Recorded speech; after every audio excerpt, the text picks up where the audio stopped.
Start recording.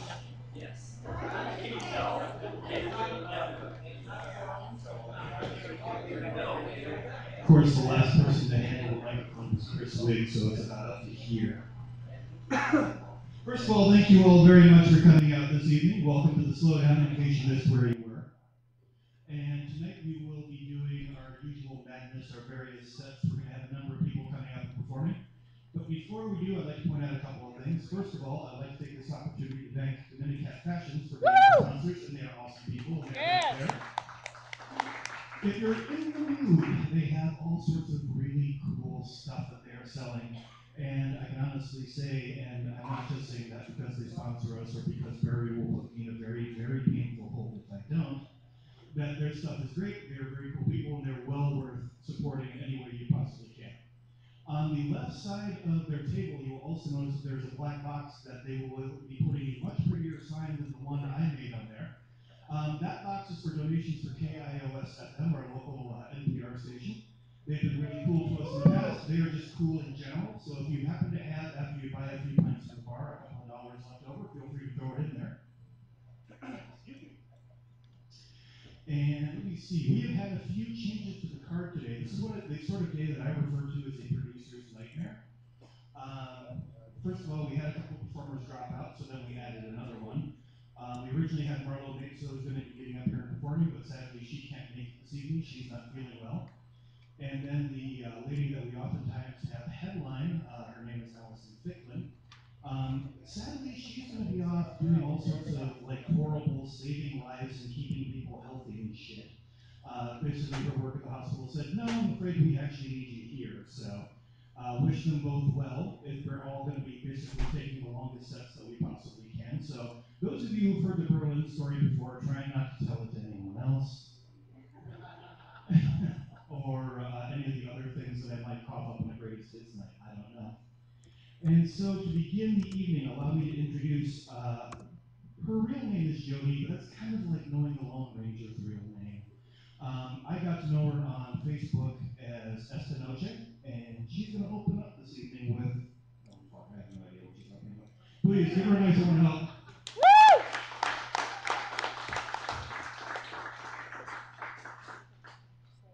Hi, thanks for the great welcome. This is my first time on stage with Samurai at the Slowdown. I was really looking forward to performing at this venue, and I'm excited and not a little terrified to be here. I would normally go into my normal shtick. Usually involves a tawdry joke or two about my years in the adult entertainment business. My flirtation with dissociative identity disorder.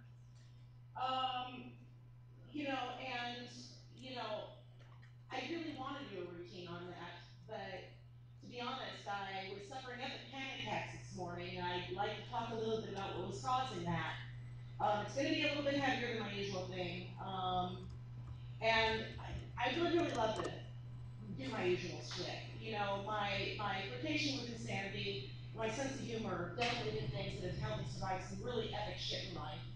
The same can be said about my years in the adult entertainment industry. It was actually a fairly positive thing for me, and a fairly empowering thing for me. But then again, anything that usually involves my tits usually is. I'm not really able to do my usual routine tonight because the past couple months have been really, really, really hard for a state that I called my home for 20 years, Colorado. To this day, there are still wildfires raging. The city that I lived in for 20 years was devoured by a firestorm that could only be described as fucking Mordor. And of course, I'm sure that most people here know about the events that occurred at the Batman opening this weekend. I spent a good 18 hours not knowing the fate of many friends. Thank goddess they are all still alive. And then I spent a good 24 hours doing information relays in a counter protest against Westboro Baptist Church, who fortunately decided not to show their faces and instead only show their presence through Photoshops to claim that they were there. Yeah. Swine.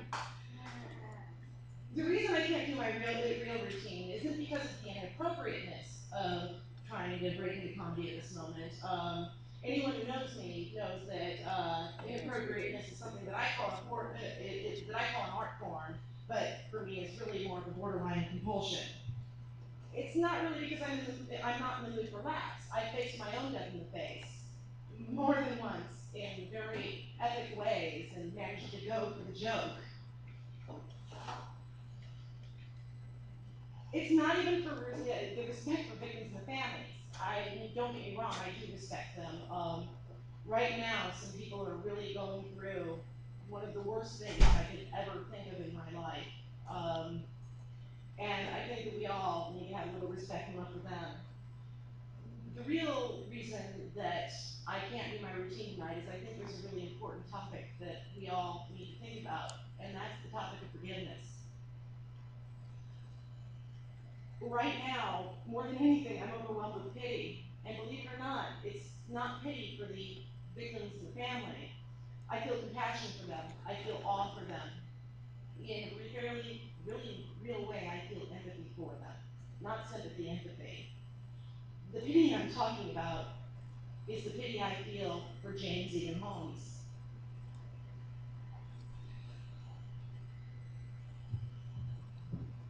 It makes me sick to my stomach what he did. I cannot in any way condone it. The reason I can pity it is because I once knew a man very much like James Egan Holmes. It's not just that I knew this man, it's that I was married to this man for 20 years, my entire adult life.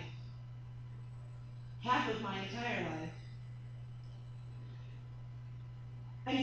I sat in front of my computer trying to figure out the best way to explain it to you all, and then I realized the best way to explain it is to probably read you my Facebook status from this morning. The shooting was 3 days ago. The memorial was yesterday. Now that the adrenaline has passed, I feel broken. I'm struggling with the urge to vomit. Not a metaphor, I really am. My mind is racing and filled with cascading images I wish that I could unsee. My throat is constricted, my nose and eyes are running even though I'm doing my best to choke back the tears. I was not in the theater. I did not lose any loved ones.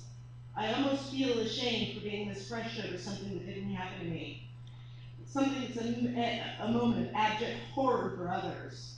I should probably be ashamed of making it a Facebook drama, but typing these words is the only thing holding me together at this present moment. When I think of James Egan Holmes, I cannot help but think of another man. I knew a man who brimmed with great potential. I knew a man that possessed a brilliant, radiant genius that could have made him the master of his art, or really any art. Our friends used to joke that if anyone was going to become king of the world, it would be this man. I was his witness, sometimes the only one, as he struggled to conquer his pain from a harsh start in life and his predisposition for mental illness. I saw his triumphs, I saw when he shined. Sometimes I even helped him smile and laugh along the way. I was his witness when he stumbled and fell. I was his witness when he stopped getting back up. I was his witness as he eventually let his pain and illness evolve into rage and hatred and full-on madness. I briefly bordered on being dragged into it with him, and it came closer to killing me than did starvation, a melange of health problems, and multiple assaults combined. I lost my ability to make him smile and laugh. I lost my ability to make him love. I lost my ability to help him dream of the future. I almost lost the ability to do any of that for myself. Some of you knew this man. Almost all of you have seen me alternately rage against him or make good jokes about him. I don't know, though, if I can make any of you ever really understand what it was like knowing him, loving him, and living with him for 20 years. I want to go on about forgiveness and love and humor, and keeping on one's feet and moving forward and not giving up. Right now, though, I can't. I just can't. I want to forgive him and hope that he has a hope for sanity. And I'm also stuck with the fear that if he becomes less broken, his brilliance will recover before his sanity does, and he might do something horrible. The sad thing is, if he ever does, I know that I'll blame myself. I'll blame myself because I feel it was my duty. I'll feel it was my duty to have stopped him. I'll blame myself because I'll feel it was my duty to save him. I'll blame myself because I'll remember my moments of epic imperfection and wonder if I helped make him the thing that he became. Despite his genetic predisposition, his history of obsession, and his violent and painful childhood. Even with the distraction, the forced focus of writing this, I'm losing the battle to fight off the tears and the impending panic attack. I think I need to go succumb to the catharsis of losing my shit. I'll try to return to regular programming in a couple of hours. That was my Facebook status this morning. I nearly lost my life. This man whose mind is not unlike the man of the gentleman behind this ghastly mass murder. Even after I survived, it took me a while to find the real drive and focus to wish to live again. The driving force behind my survival and behind my desire to live is love. It's the most powerful force in the universe. It's the force that led many survivors of this tragedy from their hospital beds to tell reporters that they eventually will try to forgive James Egan Holmes.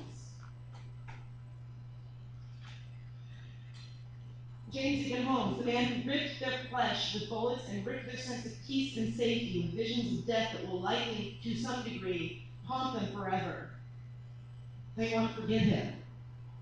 It is that force of love and forgiveness that will help them heal their bodies and their minds enough to live and possibly once again enjoy doing it. I know this because it is the force that helped me survive.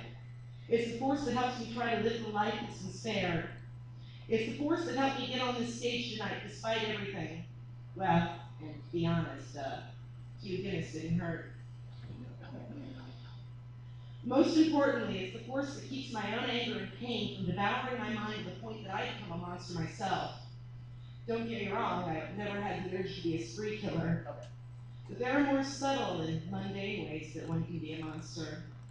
And I dip my toe into that depth a little more closely than I'd ever like to really admit.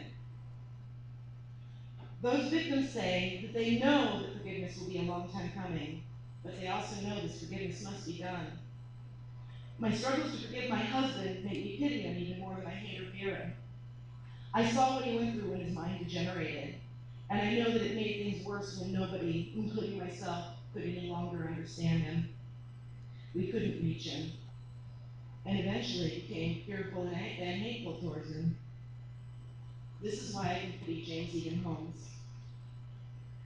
I don't really know what else to say about this except for love each other.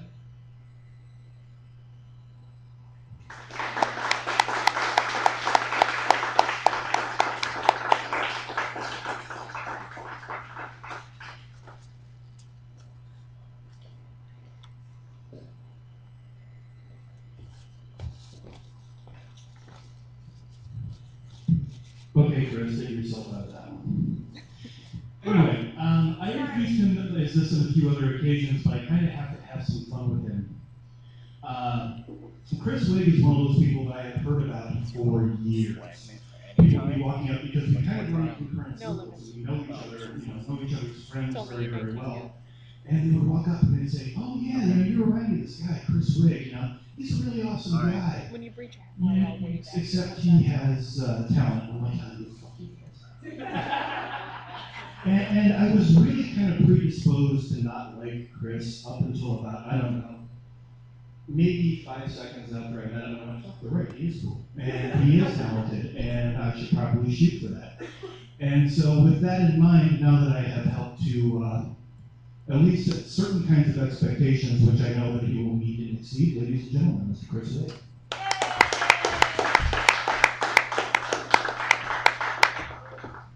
All right. I'm only losing my phone here. We'll stand. So if you see me looking at that, it's not because I'm texting my wife or anything like that or checking groceries. But I want to talk to you about, first starting off, give me some noise up there. Great. Okay, now give me some noise if you've had a horrible boss in your life. So I used to work for a theater company, and the artistic director that was there, I had this shining moment when I was watching the movie old school classic, help me out, I'm having brain dead here, about being possessed, Linda Blair, also called The Exorcist. And there's this famous scene in that movie that I just fucking adore, where her mother's holding the party, and the famous astronaut is there, and the little girl just kind of creeps down really weird, and they say, "Oh, hey, little girl, we're sorry we woke you up," and she looks at the astronaut and just says, "You're all gonna die up there," and then pees herself on the carpet. And I realized how powerful that is. And so I had a boss that I had been trying to seek an increase of money from for the wage, and his office was in this upper kind of echelon that we used to call the think tank.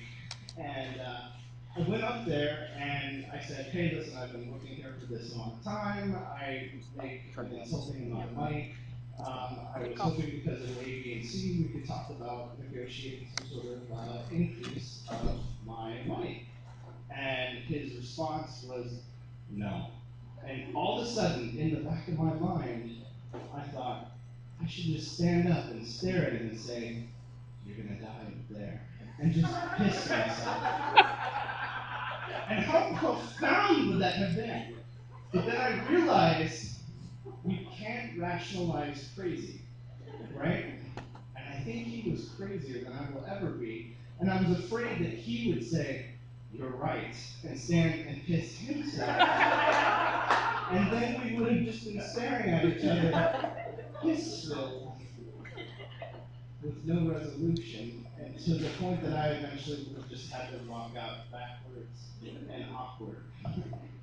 So, speaking of my psychosis, I'm afraid of Mikey Tate. He's in the back there drinking. Now, I'm not afraid of Mikey per se. I'm afraid of Mikey's Facebook clown pictures of himself. So you guys experienced this too, right? Oh yeah. Okay. They just turned me on.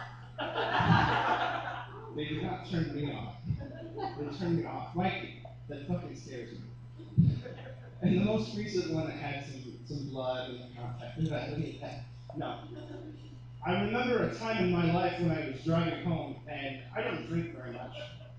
And I was on about 50th and Underwood, and I pulled to an intersection, and I was aware that there was a car in another lane at the four-way that was going, and so I knew that it was their turn to go, and I waited, and they weren't moving, and I looked over, and I fucking kid you not, this is like 1:30 in the morning. It was a small fire truck, and inside the fire truck were two fucking clowns, and they were waving at me, like, and I said, "Just go through the intersection." And they're like, "How would you go?" I said, "I can't. I'm paralyzed. You go." And so after some negotiating from me, I just tore off and drive away as fast as I could. When I realized that was my moment, that those were probably horrible rape monster clowns, and I should have killed them. So I turned my car around to go chase these guys down, and I couldn't find them. And then it dawned on me, maybe I lost my shit. And that it was like some old couple on their like 50th retirement dinner or something, and then I would be in the news like, this dude ate part of one of their faces and was claiming they were psychotic clowns in a fire truck. Which, similarly, and a friend of mine is out there, we were in line at an Arby's once and we saw an old man who had turned around, and this poor old man was very old, and I think he had like a plague psoriasis kind of thing. And when he turned, the first thought that went into my head was, oh, that's a zombie, and I should remove him immediately by killing him. Anybody else have any of these issues? Where you, no, okay, just Sean, thank you. Thank you in the back for validating that. There's a comic book store that I used to go to that I don't go to anymore because the owner is a jackass. And it's called Dragon's Den. And the thing that's amazing to me about that is he hates kids who really are Yeah. kind of the bread and butter of that industry, or at least they were in the day, because they spend money there. This was about 10 years ago, and I was in their shop, and as I went to go check out to buy some sort of gaming book or some graphic novel or something, there was this man that was talking to Bob, the owner. I'm gonna call him out. And this guy had his little kid with him. He was like a 7-year-old kid. And this kid was on repeat, and he kept saying to his dad, "Do you know what the definition of insanity is? Do you know what the definition of insanity is? Dad, do you know what the definition?" And the dad's like, meanwhile, geeking out with Bob, and it's like, well, you know, he didn't really get his powers until episode 62.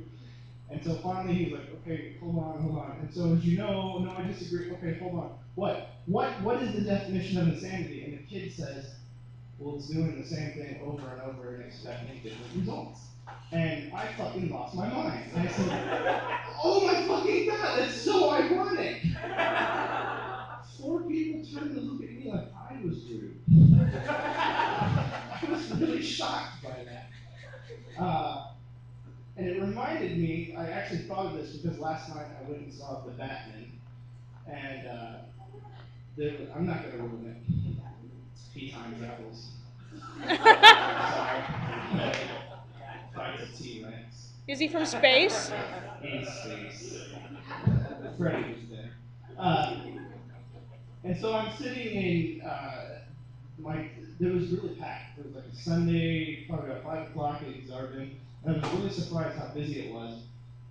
And towards the left of me was a family that had brought their 2 children that were like 3 and 5. Which was alarming to me. But, and mind you, the whole film, they were not interested in seeing Batman. And were screaming, and it just kept getting more and more uncomfortable until we reached the climax of uncomfortable when she turned and smacked the youngest one on the mouth.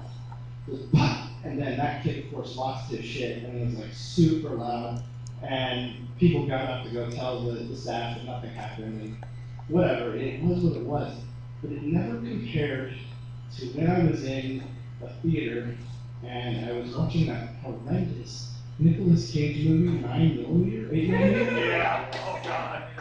The Machine. Yeah. You remember The Machine? Oh yeah. Yeah. Well, this 8mm. The sequel is 9mm. Sounds good. This family had brought their fucking kids. Oh! And that whole movie, it just made that movie more uncomfortable for me to see. I was thinking, like, what, these dudes were gonna grow up and kill me.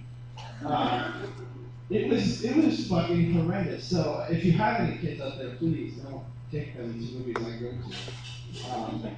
I would appreciate that. How many of you have seen the Rocky Horror Picture Movie? I'm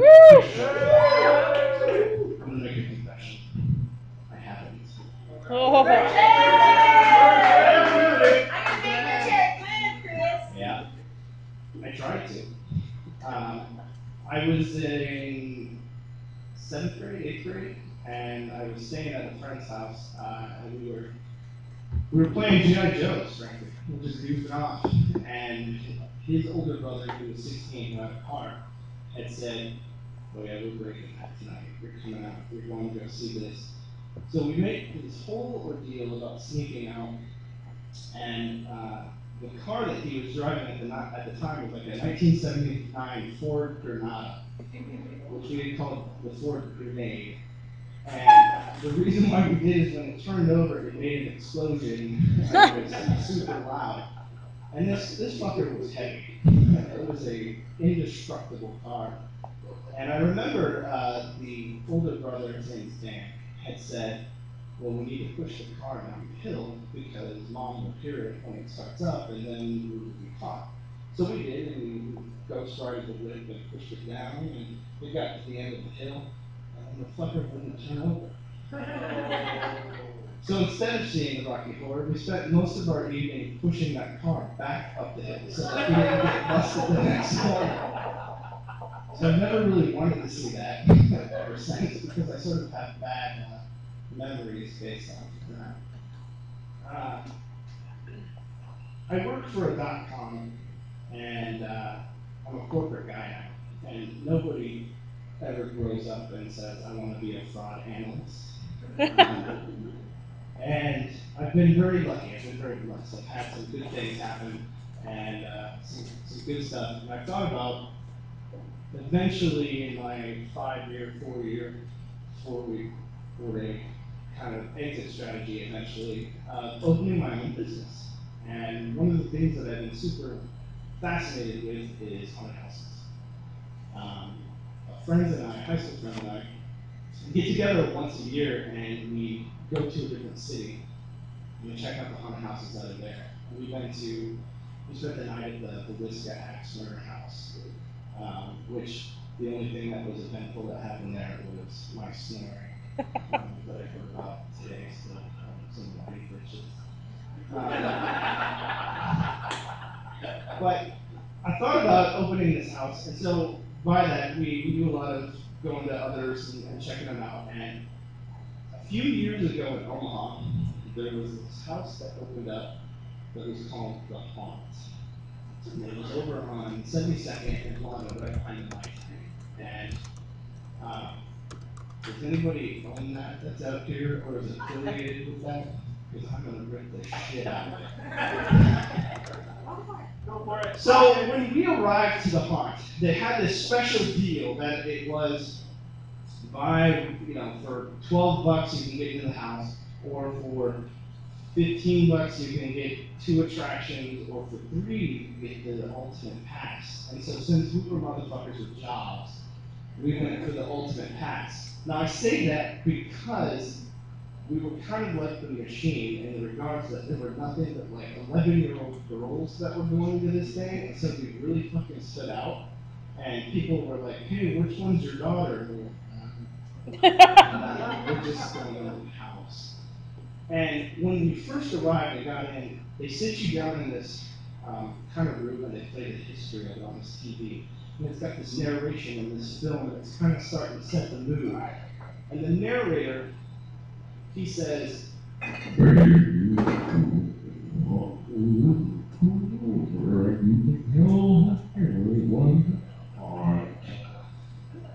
he said, what? And suddenly, you see this woman running, and she's a little portly, and she's running as fast as she can run, and behind her is this pretty well makeup masked demon with an Uzi. And I don't think the demon understood the Uzi technology so much as that he wouldn't have to run after the girl as he could just kind of shoot her. So the girl runs for the camera, and it's this really cool effect where she runs past the camera, and then the demon like stops in front of the camera, and then shoots the camera. And instead, they had kind of what we call in theater, air burps, like little plastic rubber things in the wall that would shoot compressed air. And so it was a little alarming. And Sean, who's out there, and I were together with this, and we said, oh shit, this might actually be the deal. This could be kind of fun. There's a little bit of budget here. So we stood up, and apparently that was the extent of the budget. Because next we went through some walls, and there were like 11-year-old kids jumping out with Freddie masks backwards that were like, get out of here. And at one point, it was a group of like 3 or 4 of us, and they say to the first guy, like, you go that way. And they say to Sean, and they're like, you go that way. And then he looks at me and he's like, oh, you're gonna need to go that way.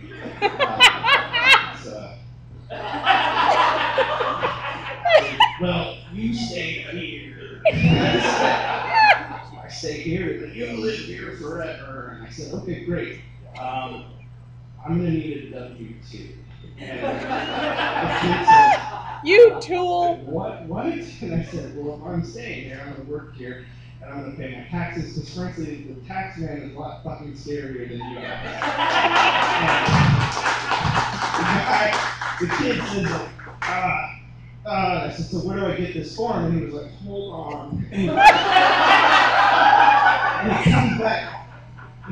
Now, meanwhile, I hear Sean screaming in the background, "You're never gonna make it, Wig! It's too tight! You're never gonna make this! Don't do this! Don't!" I said, okay, I'm not. I'm getting the form. Cool. And meanwhile, they're screaming at Sean, "Don't go that way!" And he perceives it as the hokey, like, well, don't go that way. But then they're screaming, "Don't go that way! Don't go that way!" And finally, I hear the guy too, like, "No, seriously, guy, please don't go that way." It's like, "Man, please go that way." So the organization was fantastic at this time. So the second monster comes back with the first, and he's like, "What's the problem?" How do I leave this? And I said, "Oh, here." So like, open the door, and so we go through. So we get to the legendary room of the man who is truly behind the haunt. And we see this, like, it's really cool, I have to admit. It's like this kind of deer skull looking dude with like this like Game of Thrones-esque kind of armor and antlers and shit. And he's on this throne and he's like, "Who dares enter the throne room of King Bradley?" And my friends, he said that. We're like, "King Bradley?" And the guy says, "I didn't name it."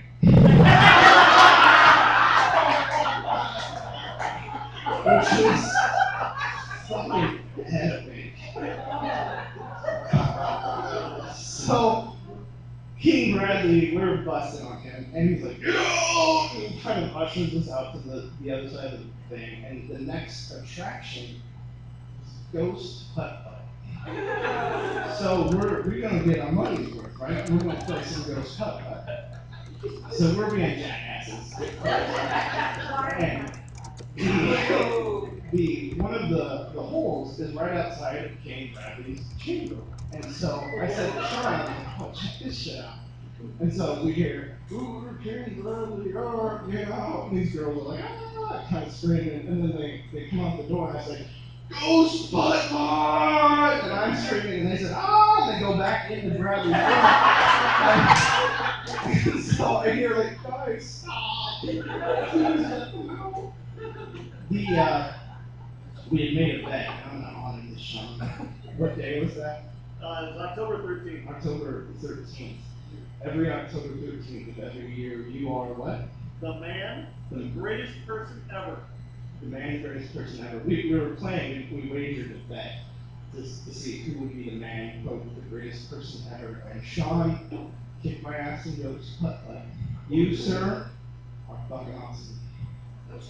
So, yeah, give a round of applause. So, the third attraction, remember, because we bought the ultimate pass, was a ride that we didn't, I don't actually remember the true name for it, but we later just decided to call it the Abortionator. Do you remember in old school bingo where you like roll the cage and then you like stop it and you take the ball out? It was one of those on a motor. And they basically put two of you in this thing and then it just rolled like this. And it just looked horrendous. And it also looked like they'd have to butter me to get into this thing. And I figured I'd never get out. And so I said to them, I was like, I'll forego my third thing for the ultimate pass and we'll tell everybody that this was the best ride ever. And then sure enough, the second we walked out, we had like 5 people like, "Did you go on the Abortionator?" And I was like, "Yes, and I used to be skinny before I did it."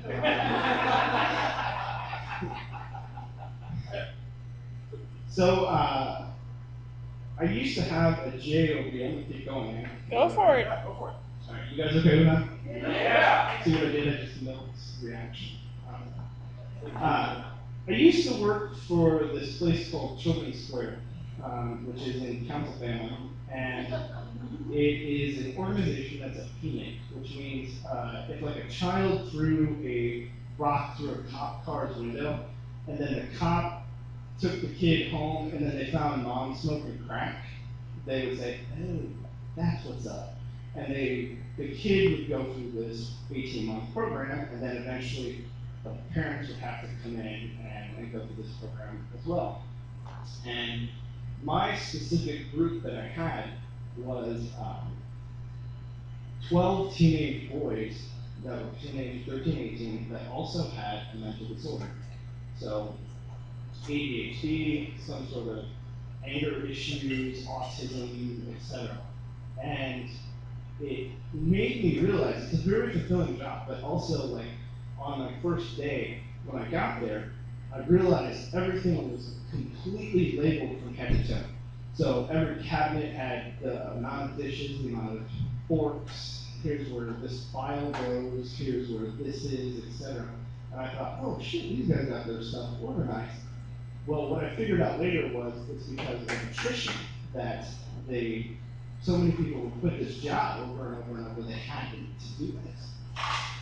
And that job was insanely difficult. I won't go into too many details about that, but it made me realize, because my wife and I, she got pregnant while the time I was working there, and it made me take all that anxiety of becoming a parent, and it went away because I realized no matter what I did, I could not fuck up this bag from this organization.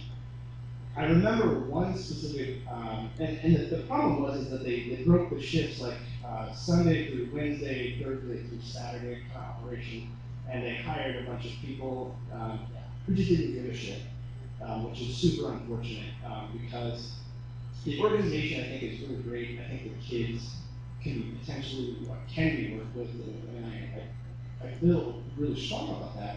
But when you pay like $8, $9 an hour, you get $8 and $9 an hour of talent to work with these kids, right? And so Wednesday, when their shift is over, that's it. And I remember like coming in on a Wednesday afternoon, because I was Wednesday through Sunday, and when I walked in, this kid had all these pictures from, they had like a computer, like a fucking Commodore 64, because it was shit that was donated. So it was like the most oldest school shit that we would find in somebody's basement, kind of stuff. And it had like Encyclopedia Britannica or something loaded on it. And this kid was like downloading pictures of dogs and was printing pictures of dogs and like putting them up on his walls and doors. And I just remember seeing this like printer when I walked in. It had 400 pages going through of all these different dogs. And I said, hey, what's up? And he was like, hey, dogs! I found some dogs, and I love dogs. I said, great, okay. And I went into the office, and I was like, why are we letting that kid print this? And the guy was like, oh, it's just fucking dogs. And I said, do you read the files? He was like, no. I was like, oh, he's a dog fucker. And so I pulled the file, and I looked, and I was like, dude, this is straight pornography to this kid. And you're just letting this print, and I'll never forget that expression on his face where he was like, oh, that's not right. I said, no, that guy didn't show up the next week. He was like, the dog fucking was too much. I always have this like fear, if you've ever seen the movie Sixth Sense, where in the beginning, I'm gonna spoil it for you, he was a ghost. Is that too soon? Okay.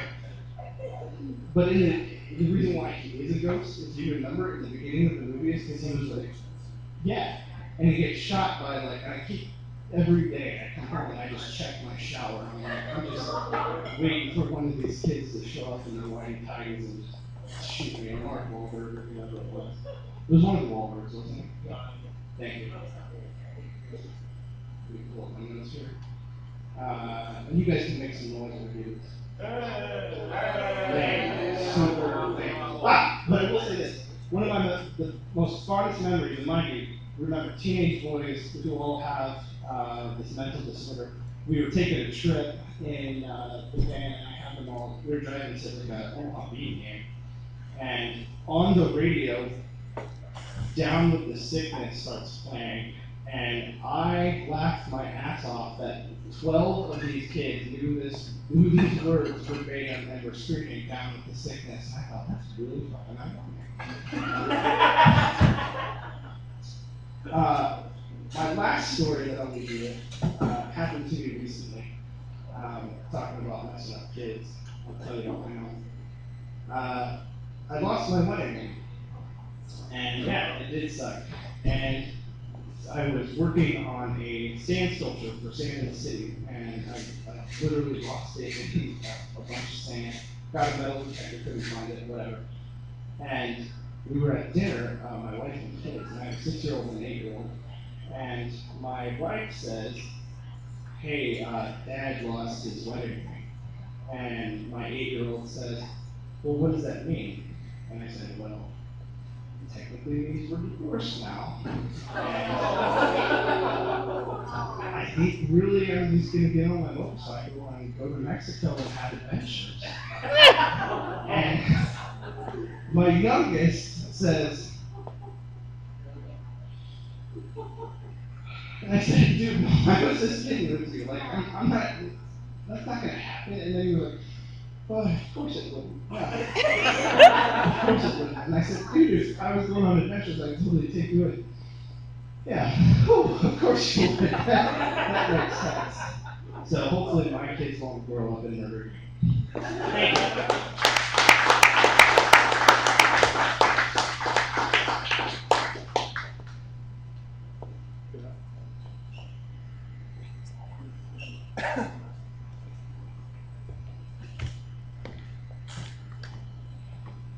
I always have to go through this like strange stage setup ritual, like you gotta have something in training, which I will knock over with my record later, and get this thing out of my way, because Christ only knows what it is I'm gonna wind up with that shit. And I realize the drink's gonna get knocked over, so I go. And then I remember to say thank you very much to the nice people at Slow Down for actually letting us use it. Which I don't think done many times, by the way. Aside from the fact that they were also kind enough to give me one of these things, which means that once my set is done, I'm getting pissed. Have a nice day.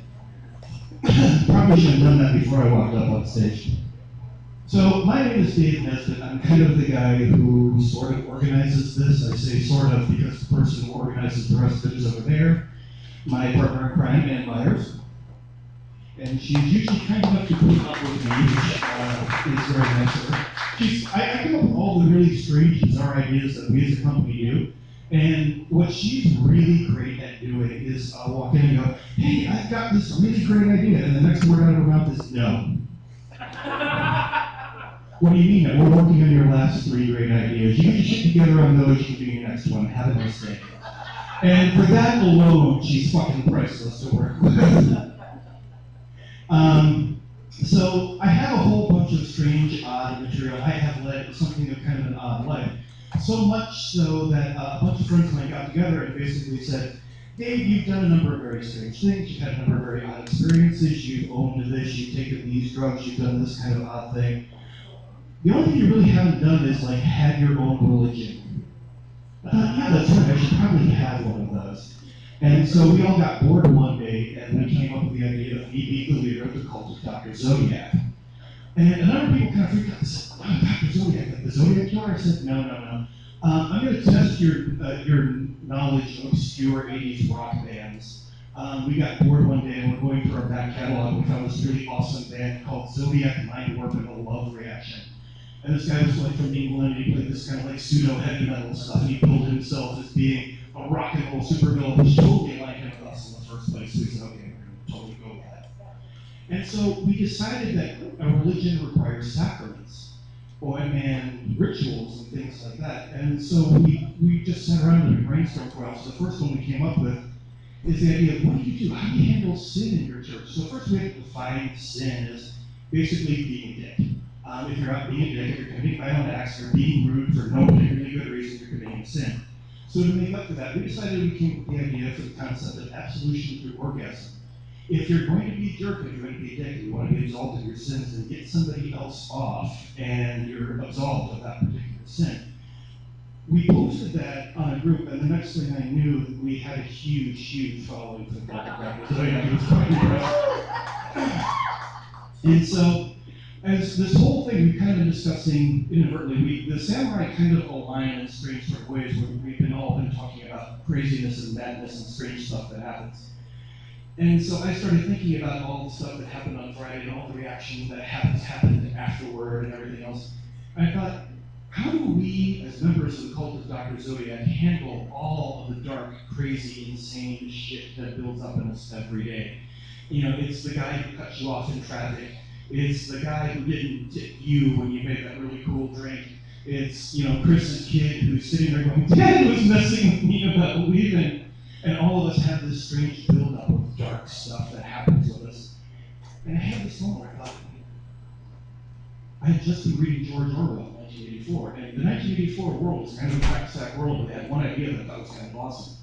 And that's the idea of the 2 minutes hate, where you just sit there and you just hate the shit out of the bad guys. But I don't really have a whole lot of bad guys. I don't want to hate people because of their orientation or their skin color, because of what they are. I more often than not just dislike individuals as dicks, or they have annoyed me in some way. And then I remembered my other great kind of philosophical guru, a gentleman by the name of Henry Rollins. Who, by the way, if you had asked Nike Taylor or myself or a number of other people, is the reason why we find ourselves up here, because we said, you don't try it. And I remember him talking about how he sometimes loves a just horribly intense, petty hatred, where you're just hating something that you have no real effect on. It doesn't really affect your life. God damn it, it just gets on your nerves. And so I thought, that's what we need. Like the guy on stage right now. And I thought, yeah, that's what we need. We need a 2-minute petty hate trip. And I remember the first time I had it, and it was a great example of the 2-minute petty hate trip for me. I kind of live and breathe and eat and sleep music. To the exclusion of an awful lot of things. I've been, going to go see bands since I was like 11. I've been playing in bands. I've been doing this. So music is kind of like my fucking life. And so around Grammy season, I always have these moments where I hear the people that they have either nominated or who have won, and I immediately want to take a break and throw it to my television. And the worst one that ever happened, I gotta collect myself. It was the album that Natalie Cole put out with her dad. Fuck you all. Allow me to explain why. And here's where we get into the petty hate. They won every fucking Grammy that year. I also remember a lot of other albums that came out that year that were awesome. R.E.M. put out Automatic for People. Nirvana came out with Nevermind. There was so much great music that year. And this album came out and then people are still talking about it. Like, oh, and they finally had the technology so Natalie could sing with that. Yes, it was called multi-track recording. Les Paul invented it in 1948. Fuck you guys. And it was such a wonderful occasion for the dad and the daughter to work together. No, it was a wonderful occasion for Tommy Mottola to sit there and go, hey, look, here's a flagging career, and here's a back catalog we need to make some money off of. Let's match the two together and see what happens.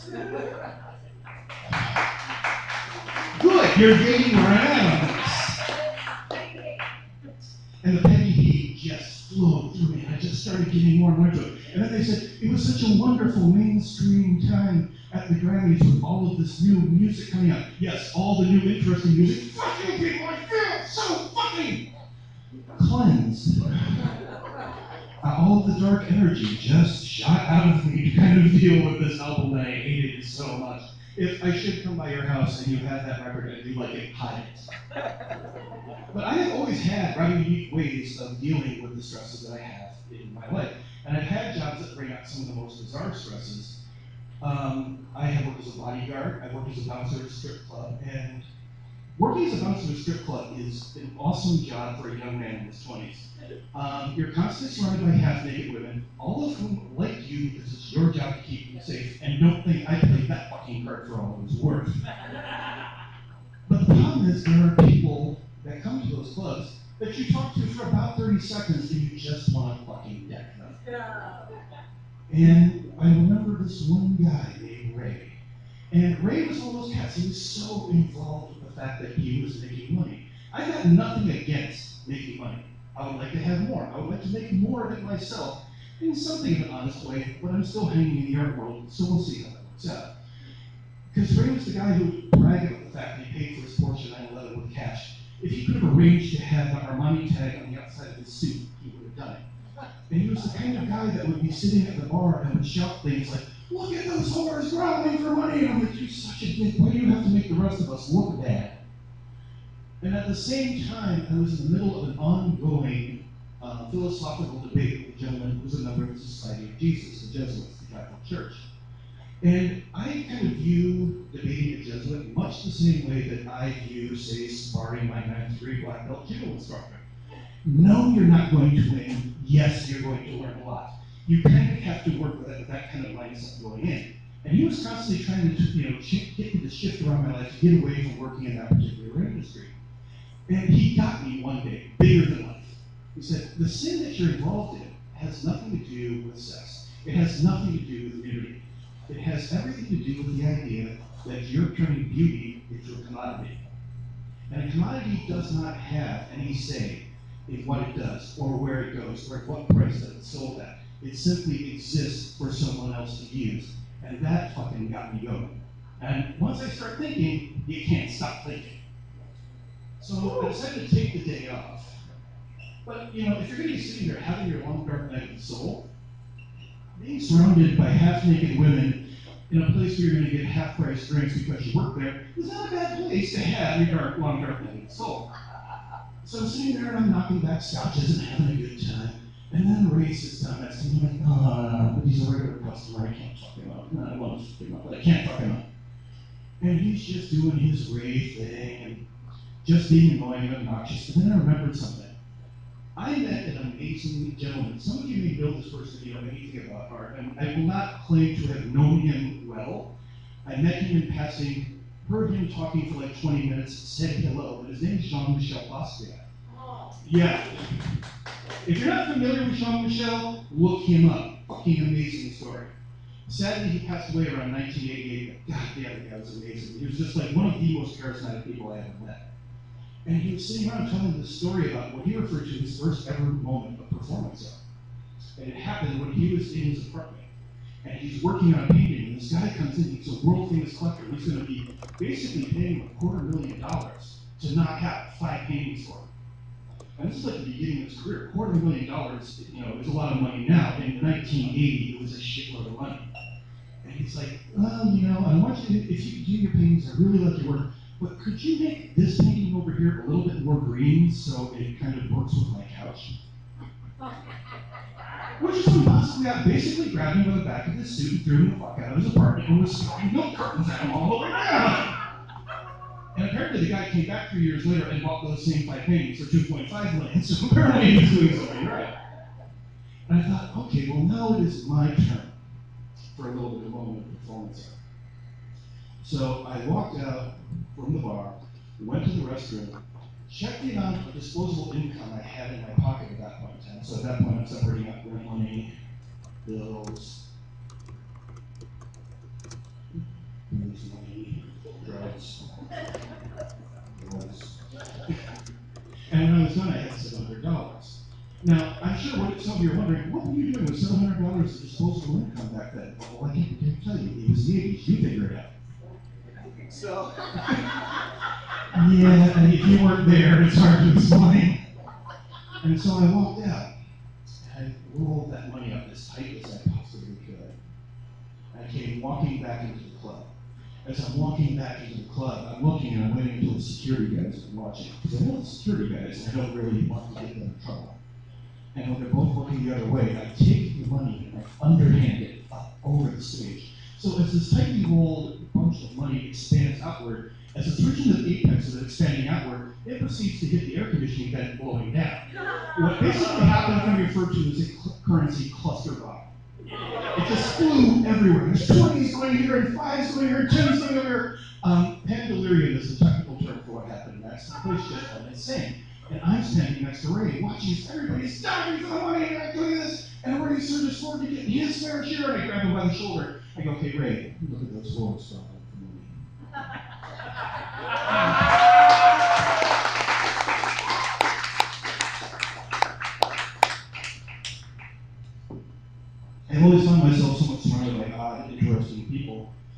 and rather unique experiences thereof. I should point out that my big plan in life was I was going to join the Army. I had tested on the ASVAB, and I had scored high enough so that way I could go to language school. My plan was to go into intelligence and then airborne and do that whole hardcore thing, which lasted about as long as making it to the mess station, and then the doctor felt my needs. And he said, yeah, you're not getting into the Army with those, have a nice day.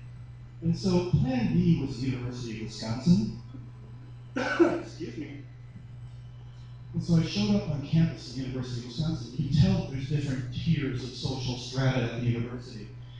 You've got the kids like me that showed up in 1986, graduating in 1976, Chevy Nova.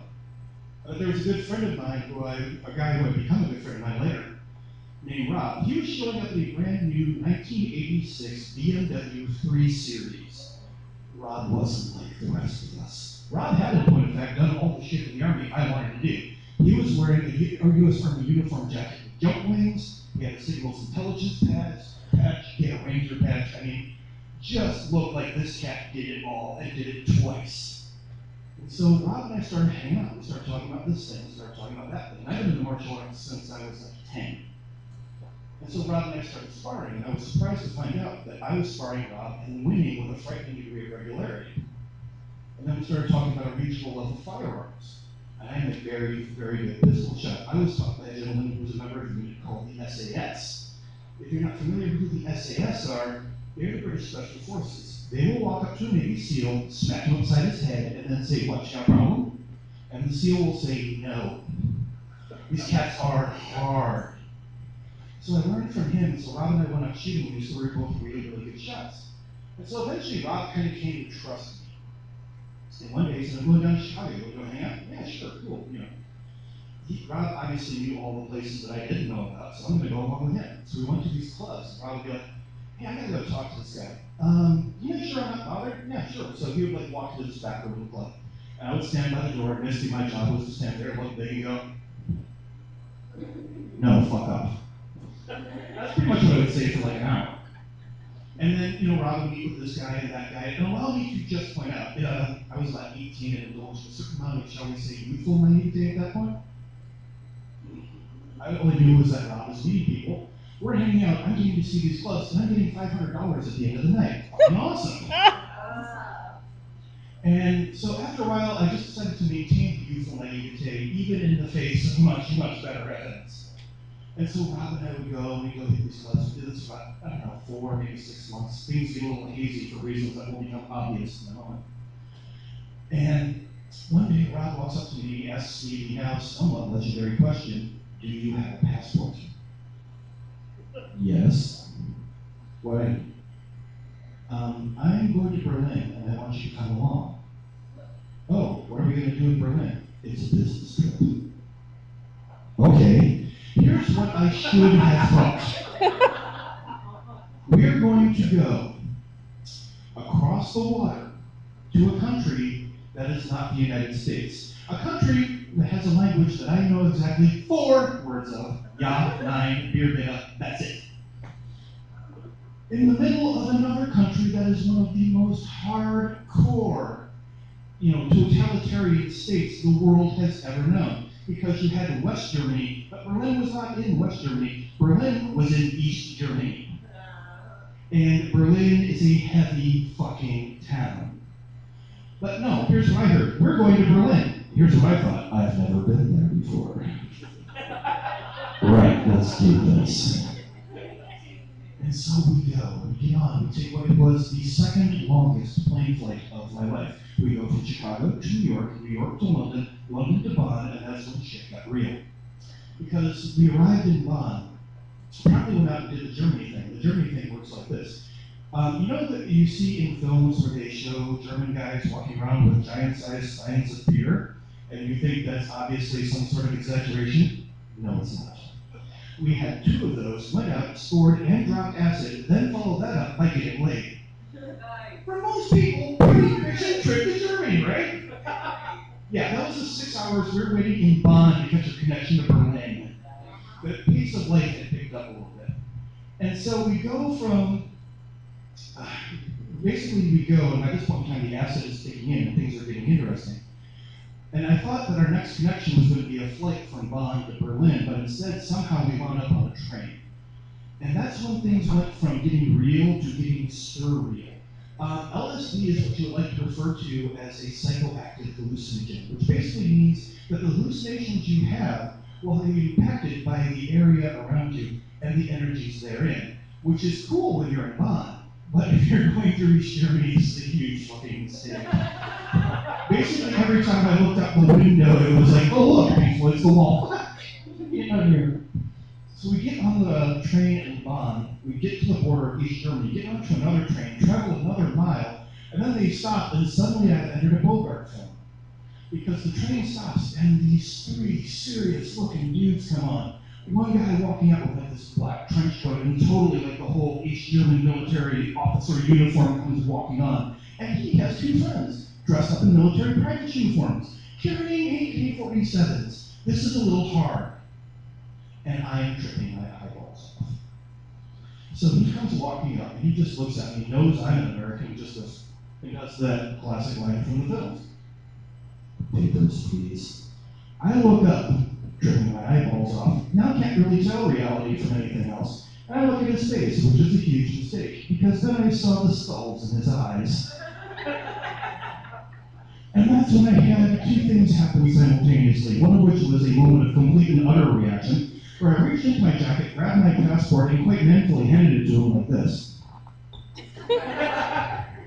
And at the same time, I remembered seeing the great and mighty poet Hunter S. Thompson, who I had seen in a speech a couple of months previously, and I heard his voice saying over and over again, ignore this terrible drug, maintain, just hold on. I'm pretty sure that the East German guy was just pleased by the fact that the American capitalist swine was utterly cowed by the seriously intense socialist gentleman in front of him. And he gave me my papers back, and I kept sitting there trying very, very hard to poke over my face and not look out the window to look at me against the wall again. So we take a long trip all the way through East Germany. We arrive in Berlin. I get off the train, hit my knees, and literally hits the ground. And then we started partying again. Now, a thing to be said about Berlin back then, and I would love to go see it now, there is something about the idea that you're living in the town that will be the epicenter of World War III that makes the people in that town really want to fucking party, and they are very, very good at it.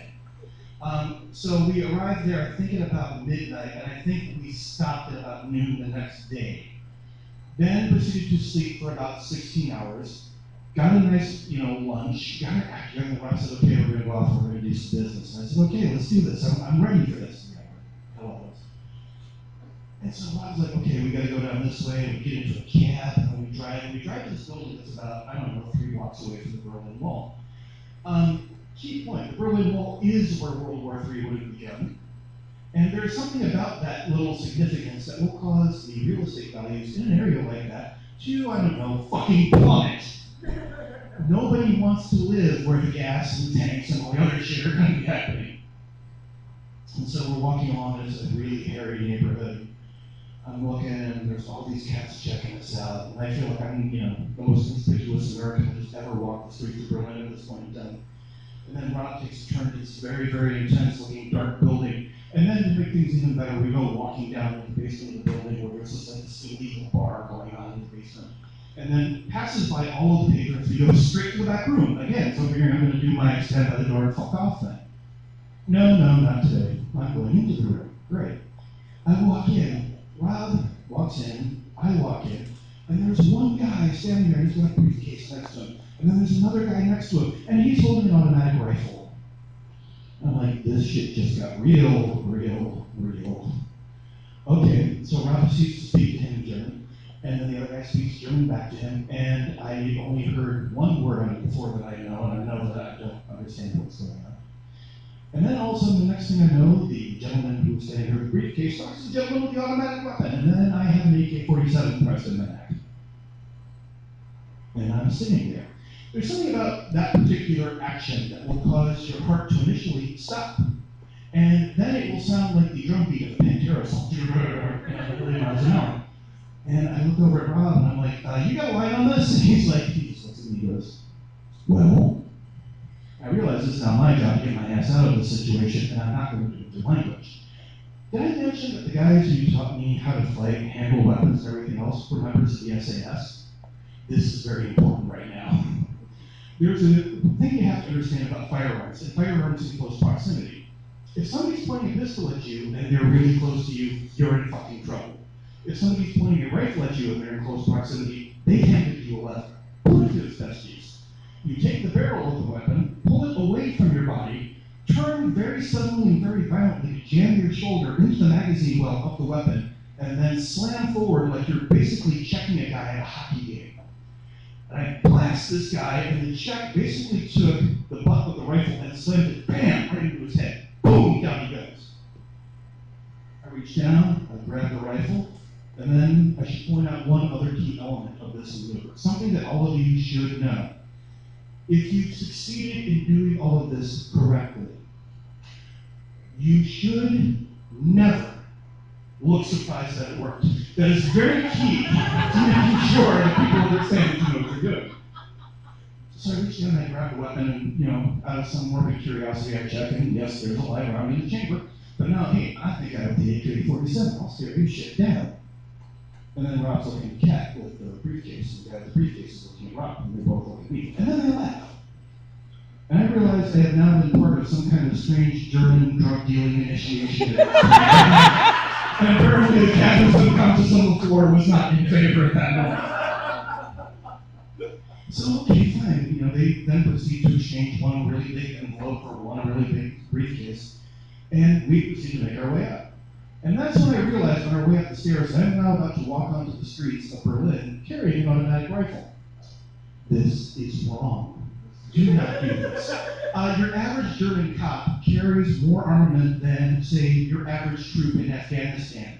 These cats are armed for bear, and they will fucking use it. So I suddenly get smart and remember, this is how you disassemble an AK-47. Take out the magazine, this is the receiver, here's the barrel, leave them in 3 different spots, and let's go. We get a few blocks away. And then I grab Bob and slam him against the wall. What the fuck was that about? Well, my buddy over there, he thought you looked a little young. Well, I am a little young. Yeah, he wanted to see if your nuts had dropped.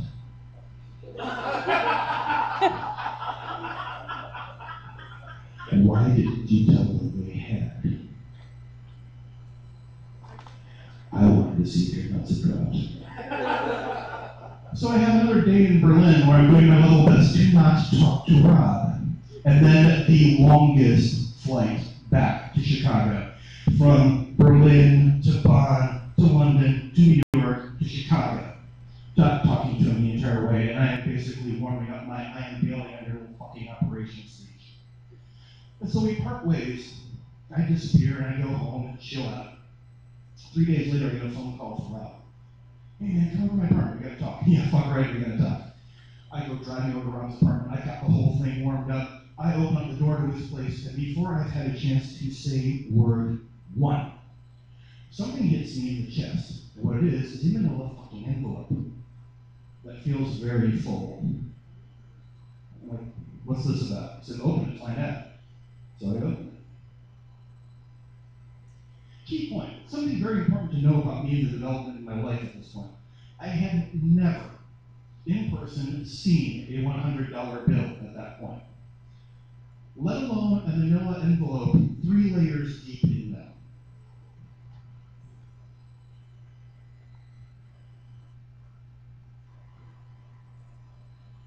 Rob looks at me, he's like, so, what you doing Friday?